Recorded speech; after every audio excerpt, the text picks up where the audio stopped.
Good afternoon, everyone. So this is Theoretical Foundations in Nursing, week 1. This will be the first lessons that you will be having in your TFN. Okay? Let us define first what is a theory so we could understand all throughout kung anong ibig sabihin ng pinag-uusapan natin theory. So it is an organized system of accepted knowledge. Okay? When we say it is an accepted knowledge, it is something that we believe in. Okay? It is something that is applied by other people that is composed of concepts, propositions, definitions, and assumptions intended to explain a set of facts, event, or phenomena. So theory is done to explain a phenomena. Later on, we will be defining what is a concept, what is a proposition, and what are definitions and assumptions. It is a creative and rigorous structuring of ideas that projects a tentative, purposeful, and systemic view of a phenomena. When we say structuring of ideas, hindi lang ginawa yung theory na yon kasi gusto nilang gawin yon. Okay, the theory is done, it is presented because they believe that this phenomena is happening. Like for example, you have your Sigmund Freud, your Erik Erikson, your Jean Piaget. Okay, it is tentative. Theory is not it's not carved in a stone. Pag sinabi natin theory is not carved in a stone, ibig sabihin no theory is final. Wala pong theory na final. Okay, it is also purposeful because it explains a phenomena. It gives us a view of something. Okay, para maintindihan natin yung bagay-bagay na nakikita natin in the nursing profession. Okay, so this one, we have seen here a map, a conceptual map, okay? This, the concept that we have, the propositions and the assumptions and the definitions, when they are organized, they are made or they are they are made to a theory, and this theory will help us visualize the phenomena. Okay, like for example, paano mo maiintindihan, okay, yung 9 months na, 9 calendar months sa pagbubuntis, bakit hindi na lang pwedeng magbuntis ng 2 months, ng 3 months? So, there are concepts, there are propositions, there are assumptions, there are definitions that lies there para masabi nila na talagang 9 months na. Like for example, they have the theory, oxytocin stimulation theory, they have the progesterone theory. Okay, explain nila kung bakit 9 months na manganganak yung nanay. Okay, 9 calendar months or 10 lunar months. So these concepts or propositions or assumptions or definitions, they are organized. Okay, inaayos yan para makabuo tayo ng theory. Actually, before you can do a theory, dapat gagawa muna tayo ng concept analysis. We have to analyze the concept all throughout so that maintindihan natin or ma-view natin yung phenomena. When we say we could view a phenomena, it helps us understand that how these things are happening and why these things are happening and what will happen. Okay, after na mag-present sa atin yung phenomena na yun. Okay. Next tayo have here. So what is a concept? When we say a concept, it is defined as an idea formulated by the mind or experience, perceived and observed, such as justice, love, war, and disease. So pag ikaw nurse ka, they will be asking you to make a theory. You have to first have your concept. When you say a concept, it must be something that constantly bothers you. It must be something that goes on in your mind. Like for example, love, war, ganyan, or pain, or chaos, or care, okay, kahit ano pa na concept na nasa isip natin. So proposition, it explains the relationship of different concepts or how concepts are related to each other. Kasi may mga concepts tayo that overlaps other words eh. Hindi pwedeng gamitin yung dalawa na hindi mo na-explain ng maigi. Okay? We have here the definition. When we say definition, it is composed of descriptions which convey a general meaning that reduces the vagueness in understanding the set of concepts. When we say definition, it will help us understand what is the concept is all about. So before we could understand the concept, we have to visit the web. We have to ask people. We have to read studies para maintindihan natin talaga what's the use of concept. And in nursing, when you make a theory in nursing, it should not be based on how the concept is applied to nursing, but you have to review kung paano nagagamit yung concept na yan sa ibang profession or sa ibang field, okay? Or sa ibang sitwasyon. Right? So what is nursing? According to the ANA, it is the diagnosis and treatment of human responses to actual problems or to actual potential health problems. So when we say nursing, it is our reaction to now, to what is happening now. Okay, that is according to the ANA. According to the ICM, nursing encompasses autonomous and collaborative care of individuals of all ages, families, groups, and communities, sick or well in all settings. Hindi ibig sabihin na hindi na nursing yung well. Kasi yung well, ibig sabihin ng well patient or well client, yun yung mga wala pang sakit. So what we do to well clients, we educate them for them not to get sick. We educate them how to live this life, okay? The healthy, how to maintain their health. So client pa rin natin sila. Yung sinabi dito na all ages, families, groups, and communities, magkasama ba sila? Oo. Okay, sabi nga natin, oh, nursing is from womb to tomb. Okay, so ibig sabihin from womb to tomb, ibig sabihin you're caring for every patient. Yon ba before conception, actually yung sex education, the male and female client, pinag-aaralan natin yon, okay?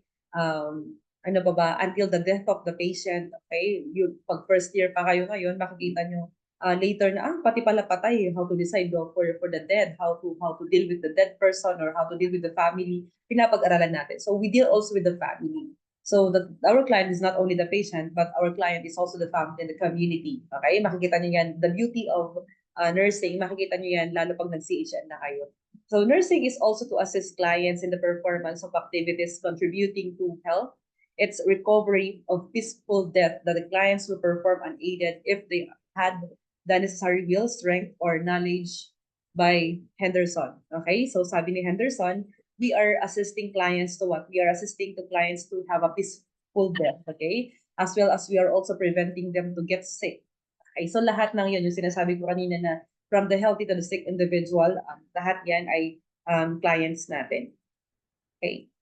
Ayan. So we have here, nursing is a dynamic discipline. When we say dynamic discipline, nagbabago yan. Okay? It is an art, it is a science of caring individuals. So as we go along, pag nakita natin, pag nakita natin yung TFN, malalaman natin what is all about the nursing as a science and nursing as an art. Okay? Hindi ko muna siya ikukwento dito sa simula para at least manood pa kayo sa next. And then, it is an art and science of caring for individuals, families, groups, and communities geared towards the promotion and restoration of health. Yun yung sinasabi natin kanina. Prevention of illnesses, kung meron ng sakit, alleviation of suffering, and assisting clients to face death with dignity and peace. We will talk about that dying with dignity later, and it's focused on assisting the client as he or she responds to health illness situations, utilizing the nursing process guided by ethical moral principles. So this is according to the Association of Deans of the Philippine Colleges of Nursing that, of course, pag nursing, it should be holistic. When we say it should be holistic, we should be caring for the individuals in all aspects. Hindi pwedeng gamutin mo lang yung sugat. Hindi pwedeng lagyan mo lang yan ng gauze, tapos pauwi mo na yung pasyente. Hindi pwedeng ganon. Lahat ng lahat yan. Okay? Lahat yan. So, andito ulit yung sinabi niya, ethico-moral principles. Hindi pwedeng nurse ka lang, magaling ka lang. Okay? Pwedeng pinagaling mo yung sugat, na-discuss mo yung I'm sorry guys, our school is under renovation. O, di ba mayaman kami? Okay? Ayan. O, you could transfer here if you want. Okay? Ayan. So dito, sinasabi natin, you should be guided by ethico-moral principles. Wala kasing silbi na matalino ang nurse kung wala naman siyang ethics. Or tandaan natin, the patients are the reason why we became nurse or you will be becoming nurse. Wala kayong magiging client, wala kayong kikitain kung wala kayong mga pasyente. So they should be our boss. Okay? You should give them the highest respect. So what is nursing theory? So again, it describes, o sinabi natin describe, sasabihin niya sa atin what is all about that phenomenon. In-explain din niya what is that phenomenon and magpe-predict din siya after that phenomenon and prescribes. Pag sinabi natin prescribes, it will guide us how to do specifically nursing care or how we care for the client. Okay? Ayan. So nursing theory, it is a group of interrelated concepts that are developed from various studies of disciplines and related experiences. So let me tell you something. There was an attempt of the nursing profession to make an international theory for nursing in Japan before, but hindi siya nag-materialize kasi parang sinasabi nila that most of our theories in nursing are borrowed from social sciences. Okay, so makikita nyo mas maraming nahiram tayo sa social sciences. So they are encouraging us to make theory na talagang solely na ginawa lang talaga ng na nursing based lang talaga, that we're not borrowing concepts from social sciences. So pag sinabing various studies or disciplines, we have to, sabi ko nga sa inyo kanina, from the concept itself as the scaffolding of theory, hahanapin natin what is the concept of, is all about. It aims to view the essence of nursing care. When you say it aims to view the essence of nursing care, dito mo makikita yung the purpose of the theory is for us to value, to put value on what we see about nursing care, to give meaning to that nursing care, okay? It conceptualizes as an aspect of nursing to describe, explain, predict, and prescribe nursing care, as we have discussed kanina. And it articulates and communicates this conceptualization or discovered reality. So pag nakita natin what's the phenomena, okay, kung ano yung pangyayari na yun para maintindihan natin, in the field of nursing, okay? It communicates to us kung ano ibig sabihin nun. Like for example, uh, yung yung bata, simple yung pagtayo niya, okay? Or simple yung paglagay ng bata yung kamay niya sa bunganga niya, mga ganun. You will understand it later. Yung simpleng pagtap mo dun sa pasyente, yung simpleng pagtanong mo sa pasyente, how are you? Okay? Those are things that are in nursing that theory are trying to articulate kung ano yung importance nun, kung ano na itutulong niya sa ating lahat. Okay? Pertaining to nursing for the purpose of describing, explaining, predicting, or prescribing. So again, the theory describes the phenomenon. Dinidescribe niya yung phenomenon na yung pangyayari na yun. Ina-explain din niya. So pag na-explain niya, kaya niyang i-predict what will happen next. And dahil nape-predict niya, like for example, pag if you stay with a client, okay, if you stay with a client, what will happen? Siyempre, the client will trust you. So, nape-predict niya na the patient will trust you. So, prescribe niya that we should begin the trust of the client. Siyempre, of course, para makapagbigay tayo ng mas magandang nursing care, mas gugustuhin nilang makinig sa atin kung may tiwala ang client. So, medyo vague talaga itong simula, pero we will have it clearer later. Okay? Components of a theory, we have here, okay, we have here the concepts, the definitions, the assumptions and proposition. Pag sinabi natin phenomenon, it's an idea about an event. For example, may nagbarilan, tapos ang idea mo doon war. Pwedeng ganon, okay? May nagsagutan, tapos ang idea mo doon chaos. That's a phenomenon. Okay? Situation or process or group of events or a group of situations. So, phenomenon pangyayari. Okay? Pangyayari. Concepts. So, sinabi natin concepts, it's the label that we give to the phenomena. Yun yung sinasabi ko na may nakita kang nag-away. Sinabi mo that the phenomena is chaos. So, chaos is the concept of the phenomena. So, you give meaning to what you see. Like, for example, may naghalikan. So, yung nakita mo na phenomenon is naghalikan. Ang nasa isip mo, okay, it's love. So, the concept is love. So, you give meaning or you give label to the phenomena that you have seen. If your definition used to communicate the general meaning of a concept of the theory. So, in the theory itself, kasi marami tayong nursing theory, okay? Malalaman nyo din how to make a nursing theory or bakit ganun yung ginagawa nilang theory. Kung bakit yung iba ganito yung parts, yung iba ganito. So, in the PhD, it was taught to us na ang ginagamit, ang pinakamagandang gamitin talaga is Walker and Avant in the conceptualization of nursing theory kung gusto natin gumawa ng theory, okay? So definition, ito na yung kung how the theorists will define, okay? Something in the theory. For example, I made a theory on perseverance, the backbone of nursing. So I had a definition of what is a perseverance or what is perseverance. So andun ako meron ng definition ng ganun. So your definition, it is a way of the theorists to communicate to us. Now, what is the meaning of the concepts that are in the study or in the theory, I should say. So assumption, it is something that you assume. Okay, it's something that you assume when you apply the theory, when the theory is utilized. Okay, yun yung mga assumptions. Okay, pag sinabi natin assumptions, that something that you hope to happen or something that you believe that will happen. Okay, because of the application of the theory. So we have here types of theories. This is according to Theoretical Foundations in Nursing. Book po ito ni Dr. Carl Balita and Octaviano, and in-enhance po namin ito gamit ng mga ibang nursing theories na libro na meron kami. But in our school, we are updated thanks to CNA Publishing, thanks to Jade Publishing Company for giving us these copies of the books na meron po kami ngayon. Okay? So you have here types of theories. Number one, you have here descriptive theories. Okay? It is what we call as the factor isolating theories. Pag sinabi natin factor isolating theories, this is the primary level of theory development. So, hindi nila ina-explain talaga yung relationship of concepts. Basta andyan lang talaga siya. The main purpose is to present a phenomenon based on the five senses together with the corresponding meaning. So, ibig sabihin dito, may example dito. Example, the Filipino nursing practices like the use of herbal medicines and other alternative forms of treatment.